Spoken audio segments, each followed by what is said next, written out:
It's still weird getting used to this. Well, hey, first of all, how are you guys?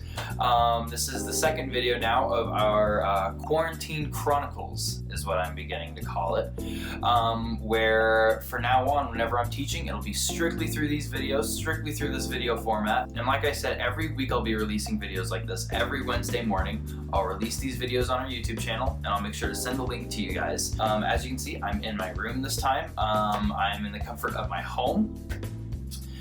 And this is where I've been doing a lot of my classes. I know that a lot of you guys in high school and middle school are basically done for the school year, but I'm still in classes. And the way that we do these classes is we do them through Zoom and through FaceTime. So Zoom and FaceTime are like video chat calls. And you know, that's just the way that we've been doing it. Do I like it? Not really. And recently, this hasn't worked out too well for me. Recently, the Wi-Fi has been kind of slow, or sometimes I don't have very good signal or not very good reception. And have you ever been on the phone with somebody and then all of a sudden the connection is just lost? You can't hear them, but they can hear you. Pretty soon you just hang up the phone and you try again. Well, recently that's how it's been a lot of times with my classes. Sometimes the Wi-Fi will slow down, or sometimes the internet will not have very good connection. And when I'm in class, I might be giving a presentation or talking to my classmates, and I can talk, and I know my classmates can hear me, but maybe sometimes the image will get blurry and I won't be able to hear them. And this can get super frustrating because it can happen a lot whenever I'm in classes or doing something really important, or maybe even giving a presentation. And I know that they can hear me, but whenever my professor or my teacher wants to say something back to me, I just can't hear them. I don't know what they're trying to say, and it can be super frustrating for a little bit. After thinking about this for a while, I realized that sometimes I view my prayer life like this too. And maybe sometimes you view your prayer life too. Sometimes maybe we're praying to God and talking to God, and we know that He can hear us. We know that He's listening. But whenever we ask for a response, it's like we can't hear Him. It's like He's nowhere to be found. We still can't hear Him. I know that God can hear me. I know that He can hear my voice, but sometimes it can feel like prayer is just a one-way phone call, or maybe the connection is bad. Well, there's something cool in the Bible here that I want to read to you guys. It's from 1 Kings chapter 19, verses 11 through 13.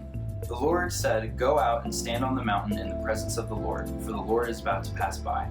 Then a great, powerful wind tore the mountains apart and shattered the rock before the Lord. But the Lord was not in the wind. After the wind there was an earthquake, but the Lord was not in the earthquake. And after the earthquake came a fire, but the Lord was not in the fire. And after the fire came a gentle whisper. When Elijah heard it, he pulled his cloak over his face and went out and stood at the mouth of the cave. So where we find Elijah in this story is he's looking for God desperately. He's looking high and low for Him. He's looking for Him in windstorms. He's looking for Him in earthquakes. He's looking for Him in great fires. But he still can't find God. See, this is super significant for Elijah because God has had certain patterns when He communicates with people up until now. Whether that be through fire, whether that be through smoke. It's usually this grand, obvious sign that, hey, this is God. Well, this is different. This time it's different. He speaks to Elijah in nothing but a whisper. And so my question to you guys is, do you sometimes expect God's voice to come in a windstorm or with fireworks? Do you expect God's response to be an obvious lightning in the sky, huge neon sign, hey, this is God, this is my answer to your prayer? Sometimes I think if we're honest with ourselves, we expect this to happen. We expect us to pray to God and automatically He's going to respond just like that.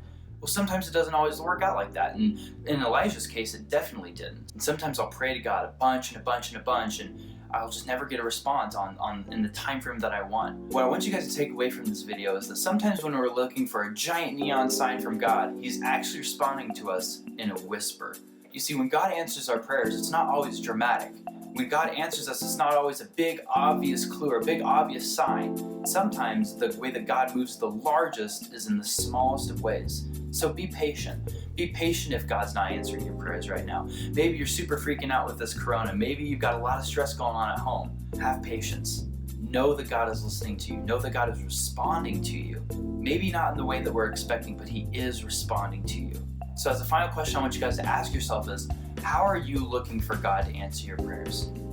Are you expecting big fireworks? Are you expecting grand, obvious signs? Or are we looking for the little things? Are we looking for the little ways that God's moving? I want to remind you guys that we are still having Zoom meetings starting this Wednesday from 7 to 8. You guys can join anytime between 7 and 8 and just let us know how you're doing. Just talk to us, we can pray for you guys. This is just a time to hang out and have fun. I hope you guys are doing well. I'll see you around.